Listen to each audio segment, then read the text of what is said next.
Legends of the game, it is once more. Of course, we always celebrate our legends. Today, I've got one legend who has set records non-stop on and off the field of cricket.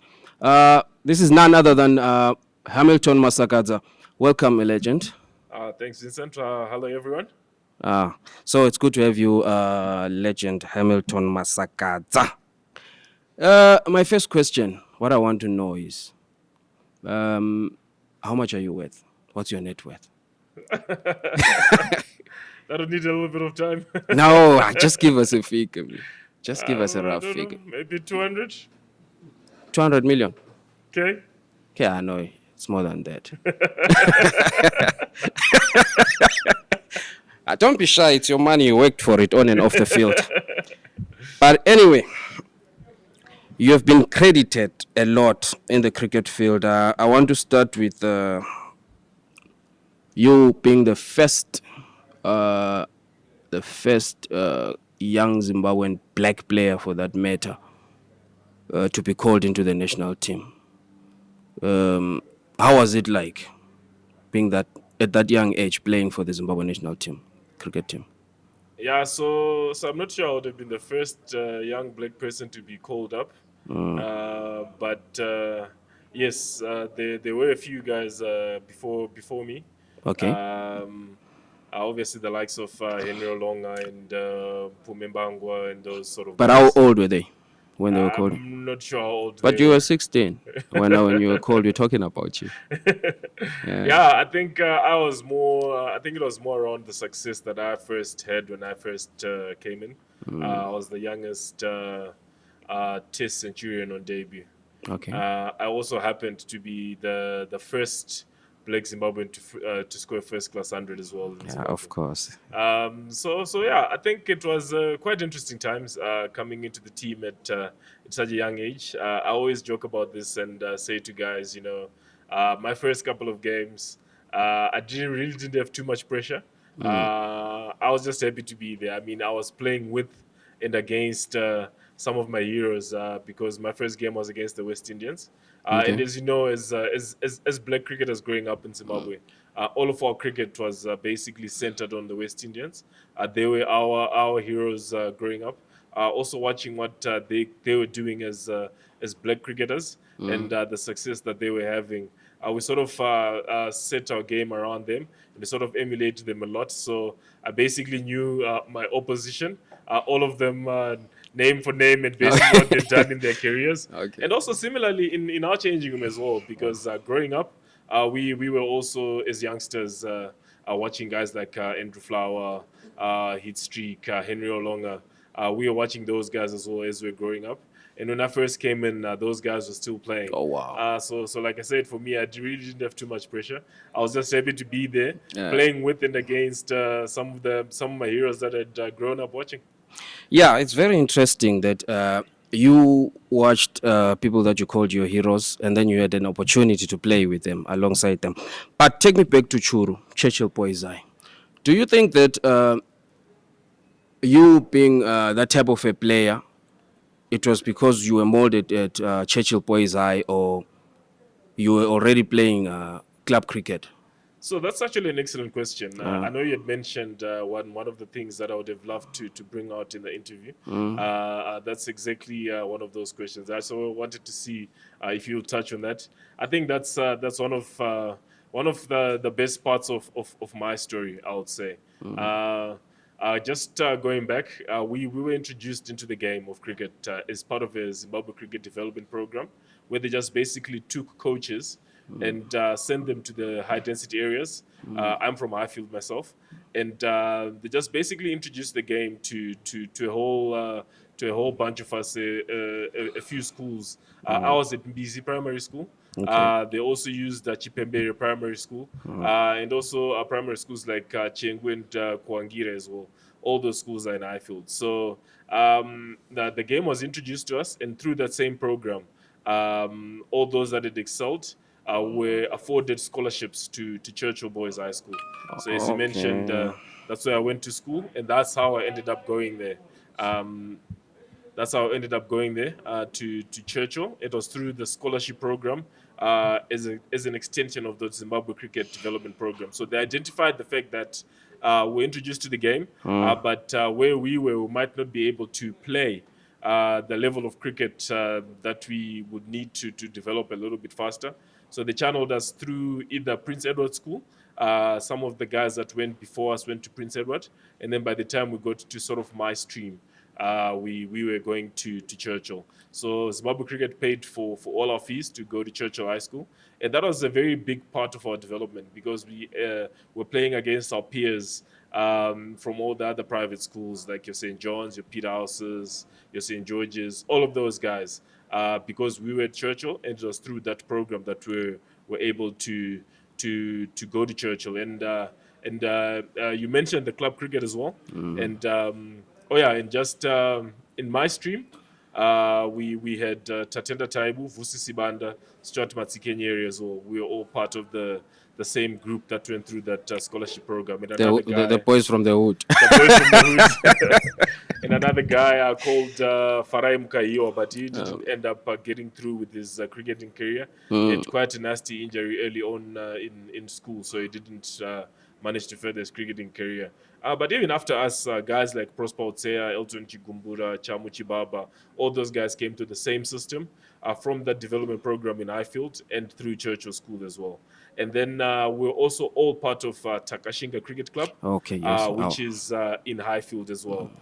So our seniors, like Stephen Mangongo, was the guy who taught me from when I first started how to pick up a cricket bat, what a cricket bat was, what a cricket ball was. Guys like Walter Chawaguta, who were also part of the coaching staff. Guys like Givmo Makoni, who is now the current Zimbabwe Cricket MD.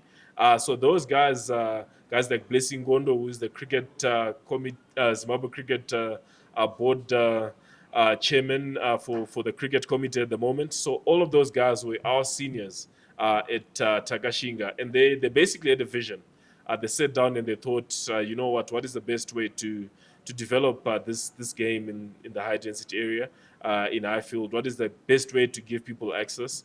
Like when I was growing up, we had the concrete pitches, which were obviously the easier ones to maintain, but to get your sort of proper cricket grass wicket would need to go across to our sports club just to get any training in or any games. So part of their vision was to get us into club cricket very early, which I think was also very instrumental in our development, because we're basically boys playing against men from a very early age, from like Form 3, Form 4, we're already playing club cricket, playing against all these national guys, all these big stars, but at club level with Takashinga.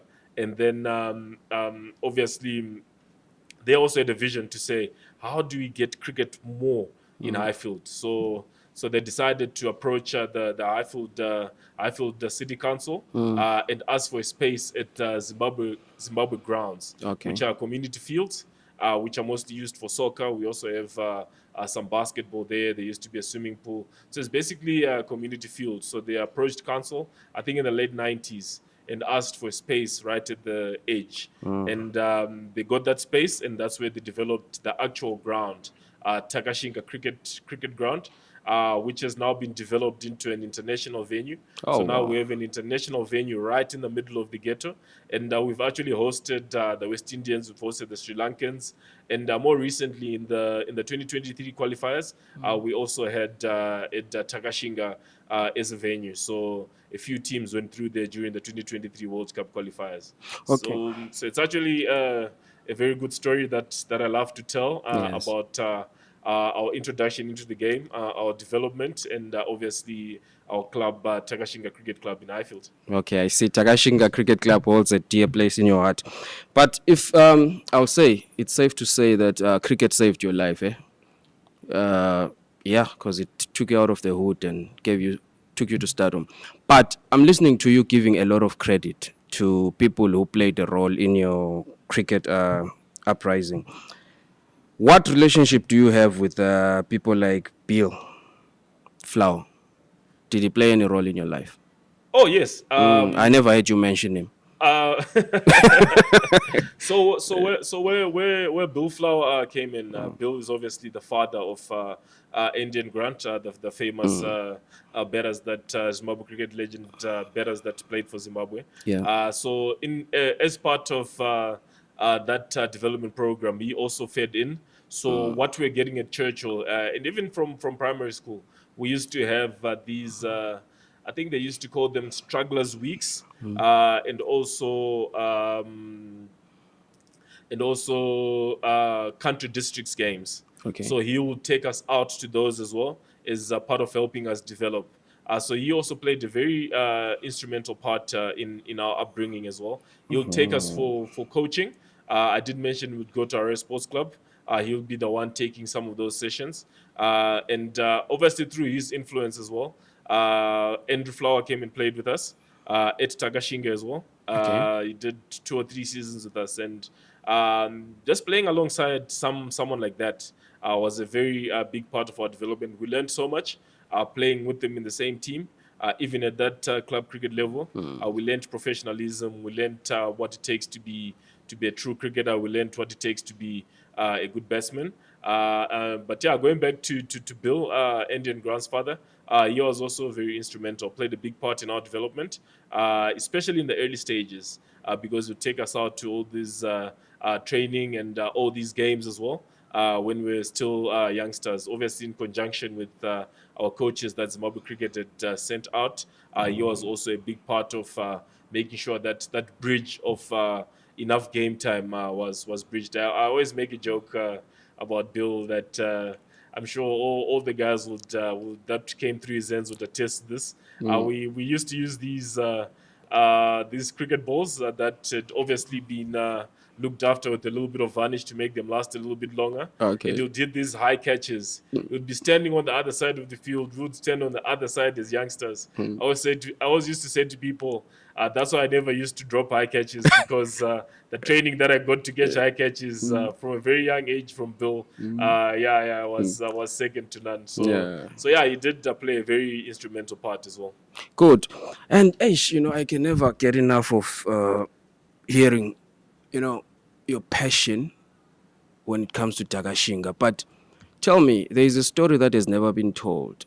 There was a transition, there was a change of name from Takashinga to Westonians, right? What happened? Were you part of that transition? So I mentioned all those senior guys that were before us that did this vision for Takashinga. So the story, I hope I get it right, because the first bit I wasn't involved, but I believe they came from a club called Bionics. Which was also a black club in playing cricket in the national leagues, and then from there they then went to a few of them broke off and started their own club, which was then called Hungwe. So from Hungwe, it's all those senior guys that I was talking about. I used to actually go and watch them play, and I think I was a scorer at one stage. Okay. And I would score and watch guys like Walter Chawaguta, Alistair Marigwede, the late George Musa scoring big hundreds. Hey, this guy's life has got a lot of credits. If it was a movie, your story will be great. It's great.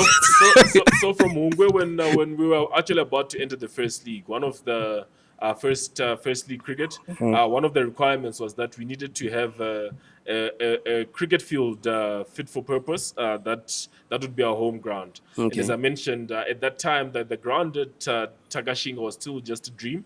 We didn't have that just yet, but just so happened that since we were also at Churchill through the development program, where the sporting director there called Peter Sharples was very keen on our development and helped us quite a lot. And also the headmaster at the time, Dawson Mutsekwa, he was also very big on the cricket and very big on what we're trying to do. So through their influence, they offered us to use the Church of First Team Field as our home ground. And that way we managed to tick that box with the Mashonaland League, and we're now allowed to play First League cricket. And since we were at Churchill, and since we're using their grounds, they also suggested that along with the tradition of the school, we adopt the name Winstonians. That's all how right. we became Winstonians. Winston Churchill. All Yes, right, yes, no, it's yes. making We actually sense. had a hostel at Churchill as well called Winston Hostel, and the All other right. one was Spencer. So that Winston and Winstonians name stemmed directly from Churchill school tradition. So that's how we're Winstonians Cricket Club, and then Okay. from Winstonians Cricket Club is then when we then evolved to Takashinga Cricket Club. Oh, wow. Such rich history. Okay. You are part of the crop of players that, when you moved or when you got into cricket, that sport was mostly dominated by white guys, right? Yes. Do you think, in hindsight, now that you've retired, do you think that you're coming in as these young black boys into cricket unsettled some of the cricket players, white people? So I don't know if unsettled would be the word, but for me, I think it's always important to get a game like cricket out into the masses. That's the only way to really ensure the survival of a game. Because as you mentioned, it was very much a minority sport when I was growing up. So I know it's part of the Zimbabwe cricket vision at the present moment to get it out there and as much as possible to get it out right in the masses. And as what happened with us, like what happened with us getting the game introduced to people at the high density areas where there's more numbers. I think that in a way sort of helped create a lot more competition for spaces at different levels, at the domestic level, at the international level, because now there were more players and there were more players to pick from. So for me, I think that did wonders for the sport. That we were introduced and we sort of came through the ranks, and we want the same to be happening even now. We were from Highfield, and obviously there's a similar program that's been run in Chitungwiza, and Malcolm Chikua has done an excellent job there in bringing out guys like you'd recognize some of these names: Wesley Madevere, Milton Shumba, Tony Munyonga, Clive Madande. That's Chitungwiza All crew. of those guys are from Chitungwiza. Just the same way as we came through Highfield, all those guys are coming through as young players from Chitungwiza. So, like I mentioned, it does create a lot of competition for places in the team. And once you have that, that is very healthy for any sport. And the sport can only go upwards from there. So I would say it was a real blessing in disguise that that program was put through, and that program has been maintained and it's carried on to this day, because those four boys from Chitungwiza that I've just mentioned, Tony Munyonga was actually very instrumental in winning this last Irish series that we've just had. So the results speak for themselves. The other boys have been also doing very well. Oh, I forgot to mention another one as well. Tadiwa Nashe Marumani. I know your story's got a lot of credit. He's also from Chitungwiza and also through the same program. So taking the game out into the masses has really done wonders for us. And not only just for the playing side, even for the spectators. Because once you have so many more people that everyone can identify with, not only do you get more players, but you get more followers. Like, I mean, the support that we've had in recent times is Zimbabwe cricket. People coming out to watch the cricket has been absolutely outstanding. It's been overwhelming. I mean, in the qualifiers, I mentioned the qualifiers we hosted in 2023. Unfortunately, we just missed out on qualification for the World Cup right at the last hurdle. But just the support that we had, I mean, it was amazing. I mean, I tell you, by sort of like 11 o'clock for the 50 over games. You know, 50 over game starts at 9:30, ends at about 5. By like sort of like 11 o'clock in Harare, we're closing gates because we just didn't have any more space for people to come in. That's how much people are following the game now. All right, maybe maybe not to cut you, but to extend on your answer, right? You're talking about support. Cricket thrives on fan base, right? But it also thrives on corporate world, right? Yes. So would you say that trend is reflecting a positive trend on the inclusion of the corporate world and the quality that you guys are churning? Because some people say with that transition that came with a lot of us blacks getting involved, the game in terms of quality took a nosedive. Would you agree with that? Because qualification-wise, are you happy with where we are? So I don't know if we would say the game took a nosedive because of the inclusion of black people. Because, like I said, No, it's a school of thought, you know. Yes, Sometimes you talk to people, they say, I'm no. just answering your question. Yeah. So I don't know if I would say it like that, but what I would say is obviously there was a period where there was a very negative perception of our cricket, and I think it all stemmed from a disagreement between the senior players who were then playing at that time and the board at that time. So it led to I mentioned all those senior white players that were playing when I first came in. There was an exodus of those guys when they disagreed with the board. Was And it there black the- guys or white guys? The exodus. there was the so-called rebel saga where Okay. all the white guys walked away from the sport. And basically, What was the reason? You clearly not listening, Vinny. I did say there was a disagreement between the senior players and the board at that time. And I think because of that disagreement, a lot of the white guys walked away from the sport. And these were the senior guys. So obviously that did affect our cricket a lot. We took a big hit. We didn't have those senior experienced guys playing. And it was basically left to all the youngsters that were coming through and that were really still learning the game. So definitely there, our game really then did go down because we obviously needed that time to recover and that time for the boys to sort of learn the ropes and sort of really understand international cricket. So obviously the performances did go down quite a bit as is expected. And obviously did take a hit with things like the image of the game, the corporate image as well. I think some of the guys in the corporate as well obviously identified and supported the guys that walked away from the game. So they would have obviously walked away as well. But yeah, back to my point that I was making earlier. So like I said, the viewership has definitely been increasing, both all over the country. Even with the provincial games, the viewership is increasing. So that's also meant that some of the corporates have started coming back at a provincial level and at international level as well. I mean, you would have noticed that just recently, Zimbabwe Cricket managed to strike quite a good deal with Mukuru, which is one of the biggest brands going around. So that's very encouraging and very good to see that some big corporates like that are coming in and wanting to be associated with Zimbabwe Cricket. Okay. All right. Because I see trends, but it's best to ask somebody who has lived the game on and off field. So, Yes, definitely. So if you're happy with the state of cricket, well, I'm happy. Let me take you to the Afghanistan game in 2017. What are your memories of that game? Ooh, Afghanistan game in 2017. That's a good one. I remember which game that was. You don't remember? No. You remember it? Okay. He doesn't remember because he's played a lot of games anyway. Right. The highs and lows in cricket, you are very much celebrated as a legend in Zimbabwe and abroad. Are we going to leave that Afghanistan game now? You want to talk about it? I'm Okay, curious. we'll come back to it. Don't worry, we'll come back to it. Don't worry. I know. I'll join it with another Okay. question. Don't worry. Okay. So the highs and lows in cricket as a legend. What was your highest cricket achievement in your playing career? What would you sit back and say, "Oh wow, this was where Hamilton Masakadza was on top of the game"? So I wouldn't really answer that as with one specific incident.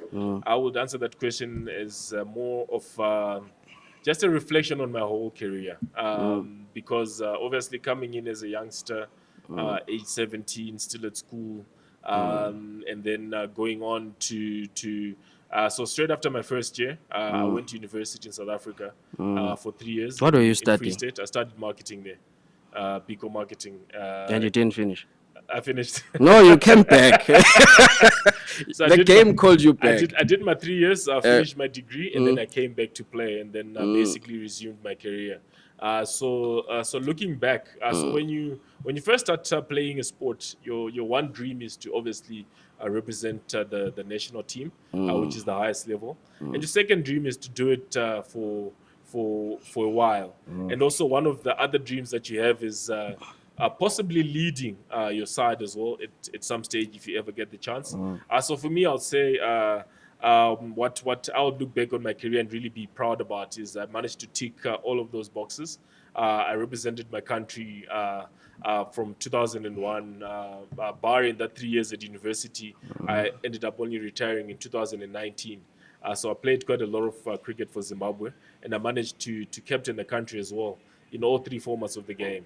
So looking back, I would say that's what I'm most proud about, to come in and have such an impact right at the start of my career with that debut 100, and then going on to play for as long as I did for Zimbabwe, and do what I love for so long, and to also get the chance to lead my country. I'm really thankful and grateful for that. So do you think, let's say ODI and test matches, what do you think you excel the most? I You can would speak for your easily, history. Yeah. I would easily say it. I don't know where I had more success, but I definitely loved Test cricket the most out of all the formats. I was always You're scoring over 150.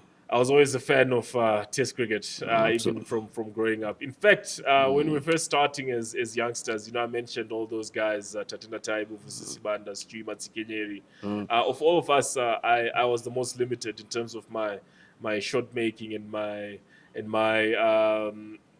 flair, if you may. So I was very much dubbed a Test cricketer, even from a very young age, because I was very slow at the crease, but I liked to bat a long time. So I always enjoyed Test cricket over the rest of the formats. But I think also I mentioned the Rebel saga earlier. That also made us lose a little bit of Test cricket as well, because at one stage the board decided to opt out of playing Test cricket because at that time we just simply weren't good enough to be competing at the Test level. So we took a hiatus from the Test game for quite a long time, which meant that we missed out on a lot of Test cricket as well as players. But then obviously we then came back with that series against Bangladesh. So we did miss out on quite a bit of Test cricket. But I would say Test cricket was always my favorite format. okay, 150s, the king of 150s. Cricket director off the field now. I want to know something about your role. You were appointed cricket director, right? Yes. After retirement. Yes. What does your role entail, and what changes did you bring to the cricket fraternity? So first and foremost, I would say I stepped away from the role middle of last year. Why? So I was Zimbabwe Cricket Director of Cricket, like you mentioned, for 4 years. You mentioned the highs and lows of the game. Was it because of Mkhuhlan?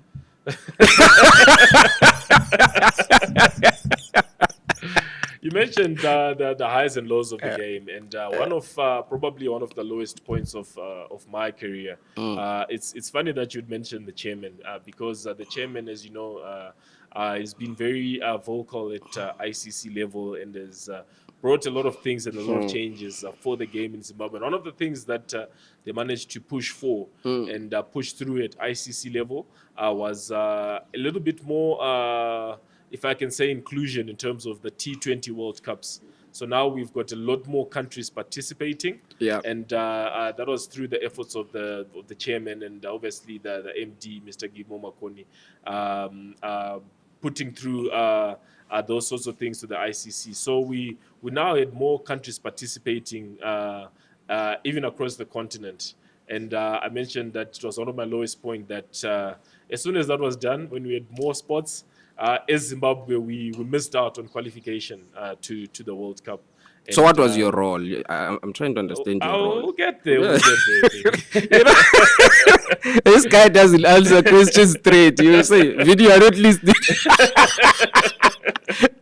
I'll still ask you. So I was saying we had the qualifiers in Namibia where we lost to Uganda, and Uganda ended up getting a spot at the World Cup ahead of us.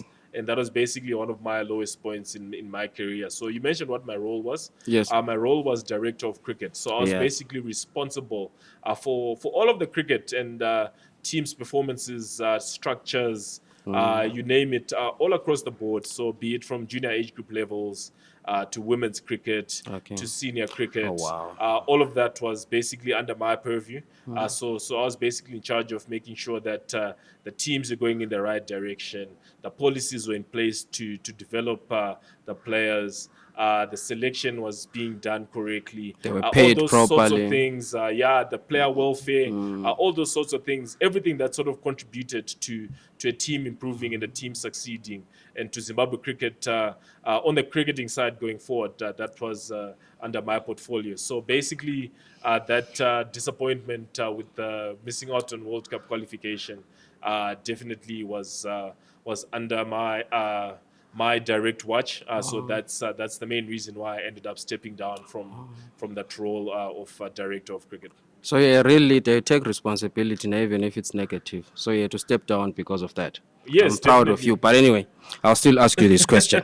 What is your relationship with the chairperson, Davengwa Mkhuhlane? Oh yeah, so I'll say it's a very very good relationship. I mean, Professionally? going back, obviously he's been the chairman since I was still a player. Yes. He was already chairman when I was still playing before I finished the end of my career, and then obviously I was director of cricket under his the leadership of his board, because as you Who know, appointed you? Is it him or is the board? is the board. Oh, okay. That's what I was going to say. That as you know, such appointments have to go through the board and get ratified by the board.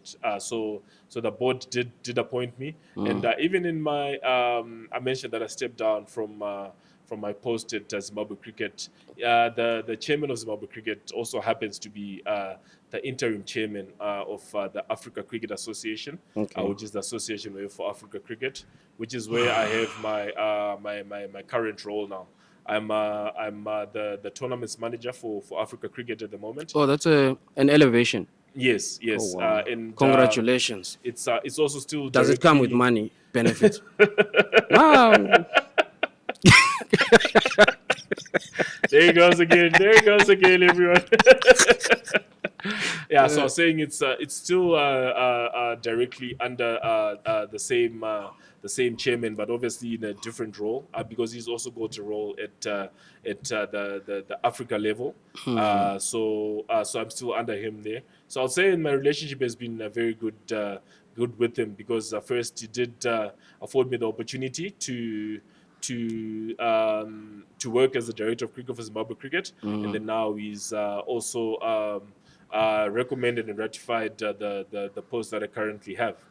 You guys have built a cricket dynasty. How many Masakadzas are in the cricket team? Eh? Do they still play? Your brothers? So we had three that came through. I was obviously the oldest, and the So it's in the blood. Technically, yes, but it's the three youngest boys out of 9 boys that ended up playing cricket. Oh. The other ones didn't play before. What were they it's just the 3 youngest. What were the other ones playing? And the other ones didn't really get. Right, my question. I'm listening to the role that you played. The role that you played as the cricket director. But I want to ask you a question that baffles me. You know, it's easy for a soccer player or for a scout, a soccer scout, to go to Mrambinda or Gurube and come up with a talented player, you see, who can compete in the Premier League. But why is it so hard for the same method to be applied to cricket? And you, as the cricket director, did you ever get a chance to try and look at it to say, grassroots, rural areas wise, how do we develop cricket to an extent that we can also have talent coming from the rural areas straight into the national team? Because it's easy for soccer. You can go to Kokwe, you can get a goalkeeper there. 2 months down the line, he's playing for the national team. So you're asking an excellent question there. So it's basically just the one main thing is costs. I will not sugarcoat it in any way, but cricket is basically a very expensive sport. So as compared to soccer, all you need is an open field, 2 goalposts. You get a ball, you're kicking it around, you're good to go. Whereas with cricket, you need a lot more.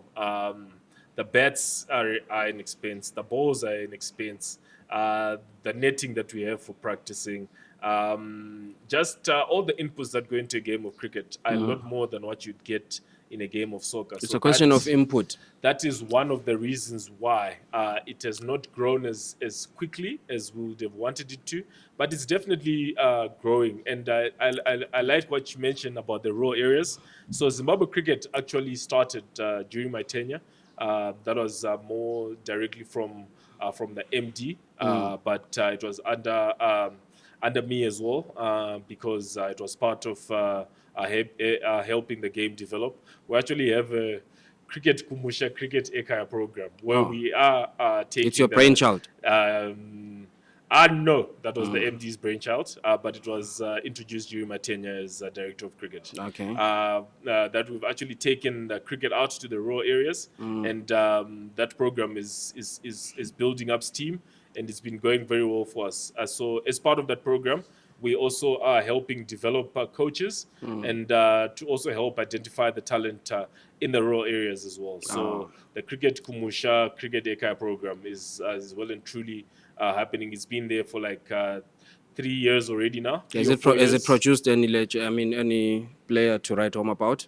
So with cricket, it takes a little bit of time. Remember, I mentioned my story. I was introduced. No, to you the started game. playing at 16. I was introduced to the game. And straight to the national team at 16. I was introduced to the game at grade 5. How old are we when we were in grade 5? I never went to school. I don't know. I think when we were in grade 5, we were about grade 7, you are 12, right? 13. Grade 7, 12. So maybe grade 5, another 2 years off that. So also, you've been bowling since you were a kid. I was probably introduced to the game around the age of 9 and 10 years old. And as an early developer, I first made my debut when I was 17. So already that's 6 years. And usually you'd only make your debut when you're 10, 20, 21 maybe for the younger guys coming in. Other countries, guys even make their debut at 30. So of course, there are people who are still 39 who are still playing cricket. Yes. So just the journey. It's more of like a minimum 10-year plan, I would say. From the time you introduce someone to the game, identify them, to when they actually eventually become an international cricketer. I could beg to differ, but I'm not here to differ with you. I'm here to listen and celebrate your story, because I'll say there are guys now who grew up in the farms. Yes. You know, white guys who grew up in the farms, and they were already good enough in the farms. But anyway, it takes me to the... While we're still on the point, I think it's we've actually recently seen it in the rugby as well. So the main difference that we used to have between us and the other side of the railway tracks, if you may, was the time you were introduced to a game. Because you mentioned guys that grew up in the farms. Yes. You'd be surprised to know that from that age of grade 5, yes, they grew up on the farms, that they already bowling. From the schools like Clofodia and Rosau and all those schools, which are basically in the farms. Why are you talking about people that I know? Which are basically the farm areas, but they would have already been introduced to the game when they were still grade 4, grade 5. So it takes me to my next question, which is club cricket in Zim. Yes. How serious is club cricket in Zim? Even under your tenure, what did you do now to... So under my tenure, we revived the National Premier League, which is a competition that we used to participate in when I was a bit younger. But it had sort of fallen away a little bit. But we've managed to revive it.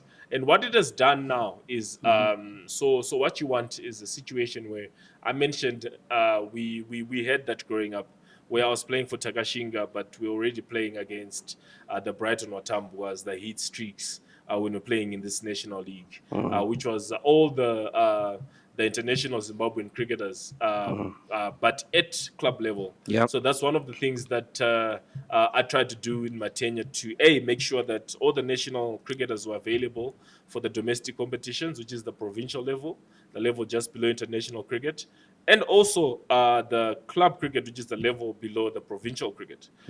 So that's one of the things that I really pushed to try and get done, to make sure that all those players, because as I mentioned, I learned a lot as a youngster playing with certain individuals and against certain individuals. So we want the same for these boys that are coming through as well. Going back to the NPL, so what we have in the NPL is we have our local club competitions, which is the club competition that you have for like the Mashonaland area. You have the one for Bulawayo, you have the one for Motari in Manikaland, you have the one for Masingo. So all of those guys have their own club cricket within their regions. But what we've done now is we've then said whoever has excelled, whichever clubs have excelled from those areas, then come together and play in a national Premier League. So where you have a club from Bulawayo playing against a club from Harare, a club from Bulawayo playing against a club from Mutare. But this is just the cream of the crop, or the clubs that did well in their regions. But they're also allowed to pick players from the teams that didn't do so well to strengthen their leagues. So what we have is a national Premier League, which is very big. We've got it at 45 over level. We've got it at 20 over level as well, where some of the games have even been played under lights at Harare Sports Club at the end. So those competitions now have helped us bridge the gap between all your younger players coming through, the schoolboys that are excelling, the guys that have just left the under 19s, all those guys at the National Academy, which is again something that we revived under my tenure, that National Academy that just captures some of the talent that has just left school or that has just left the National Under 19 setup. So all of those guys now come together and get to play against the national players as well, but at club cricket level. And it's one of the things that has really done wonders for us, because at one stage, the club cricket was sort of meandering along. Guys were not really that motivated to play, and guys are not really that keen on it. But now, because there's something to play for with qualification to the NPL, the local club cricket now has become so much more competitive. I remember I was playing in a club game. I still play club cricket, by the way. Oh, I remember I was playing in a club game, and we were playing at Prince Edward School. And it was a money game, right? We were playing You play money games in cricket. we were playing on No, the answer. Do you play money games? no, You don't bet. no, Oh, okay. we're not allowed to. So we're playing on the bottom field, and the guys playing on the other field, the one next to us. But we couldn't really see what was happening. But we could hear exactly what was going on. We could hear that there was a lot of excitement. There was a lot of competition. There was definitely something up. So I just stopped and asked one of the guys, like, what's really going on across there? And the guy's like, no, it's simply the NPL. Things have gotten that much more competitive because we now have the National Premier League. And you mentioned money game. The NPL is just a pity I can't remember off the top of my head. It's also got very, very good prize money as well for the guys that end up in the top three. So the winners, the runner-ups, and the number three. I think it's something around 20 or 30,000, if I'm not mistaken, for the guys that end up winning, and then it obviously comes down from there. And then so that is proved to be an added incentive as well for guys. But for me, what it has done is it has improved the level of competitiveness, even from club cricket, which then directly kicks in to your provincial cricket, which then directly feeds into the national cricket as well. Okay, during your playing days, I know you're a very secretive guy, but hey, we're celebrating you here, my man. During your playing days, okay, here is Hamilton. First debut is playing. What was your highest paid check? Do you remember? Gee, that's a good question. No, they won't text you. Zimra is not watching. Don't worry. I actually have no idea. That's too way back. Okay, what was your highest earnings in cricket? To say, okay, I've looking at your bank account, a deposit that came from cricket. What would you say? Wow, I bought a house, I bought a car with this money. What was your highest amount? Or what did you buy that you cherish and say this was because of cricket during your playing days? Obviously, I would say, at top of my head is the property where I live now in Strathaven. I paid for that through cricket money. I've also got another property in South Africa in Midrand. I also paid for that through cricket money.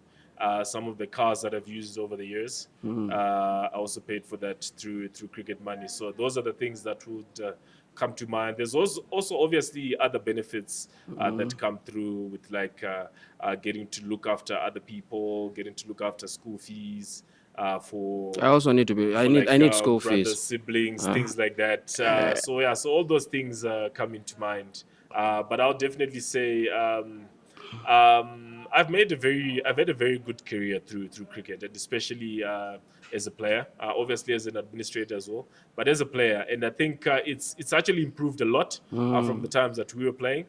Both at national level, the guys get paid a lot more than what we got paid now. There's a lot more game time, a lot more opportunity for things like match fees and that as well. And obviously with the leagues that have come up as well, guys get to earn a lot more.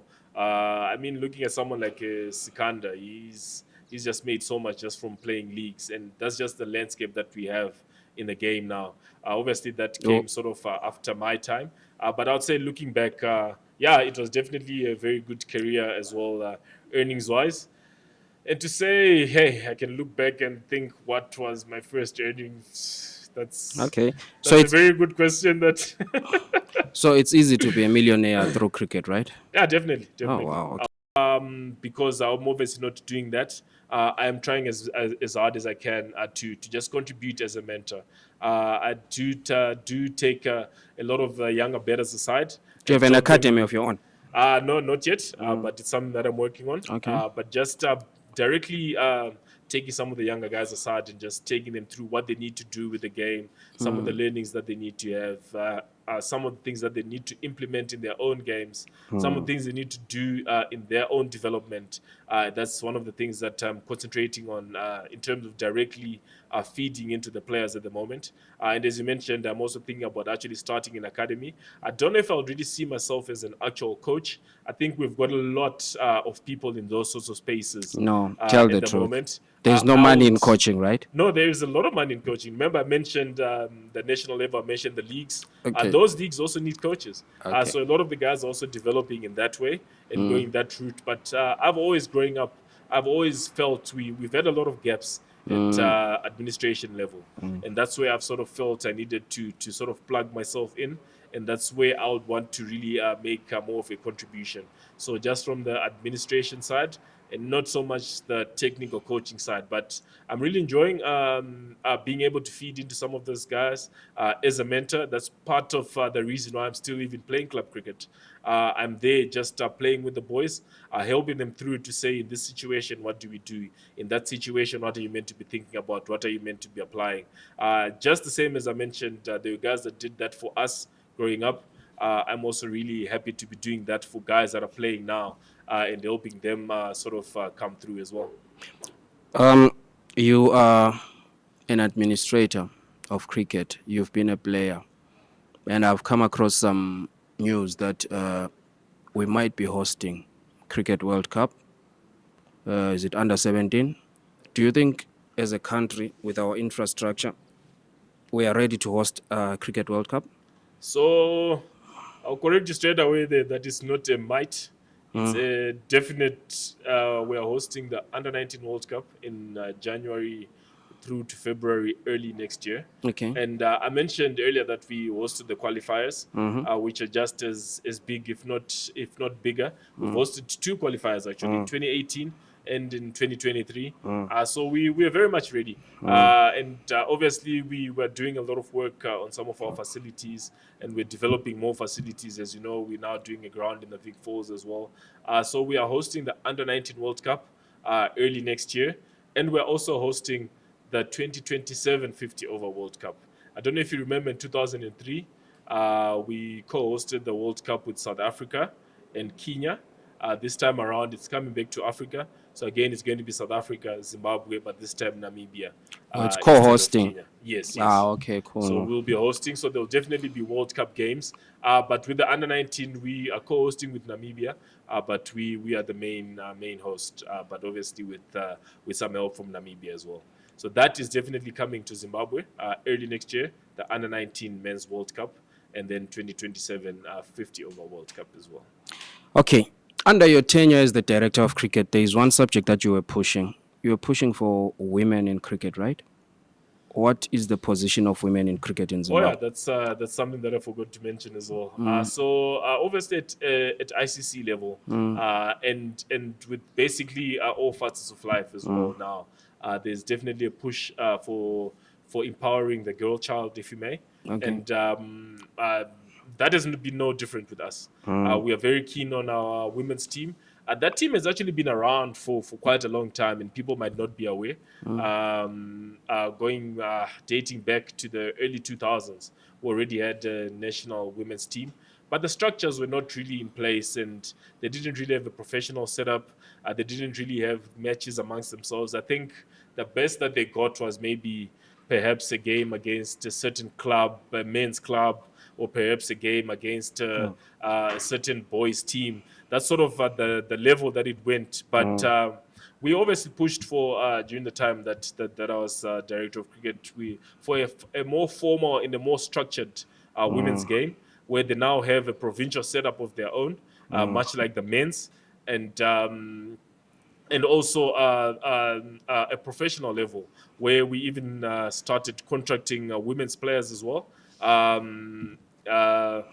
That now the women are also being paid to play, which never used to happen in the past. They now have a formal structure where they have a provincial league that feeds into the national league as well. And it's also very exciting that the ICC is also, which is the International Cricket Council, has also recognized our women's team again through the efforts of the chairman and the MD.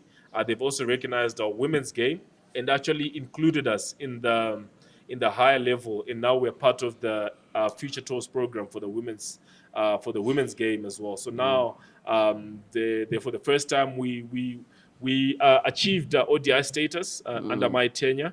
But after my tenure, they've also now managed to attain status in the Future Tours program. So now we'll be playing regularly against all the top cricketing nations on the women's side as well. So your Australias, your Englands, your New Zealands, your Pakistans, your Bangladesh. We are now in that formal setup, just as it is with the men's, that the women are now for the first time are going to be able to play such a level and so often. They would only see such games at like qualifiers or at World Cups, but now they're formally in the setup and they'll be playing at that level throughout the year. It's getting serious, eh? It's getting very serious.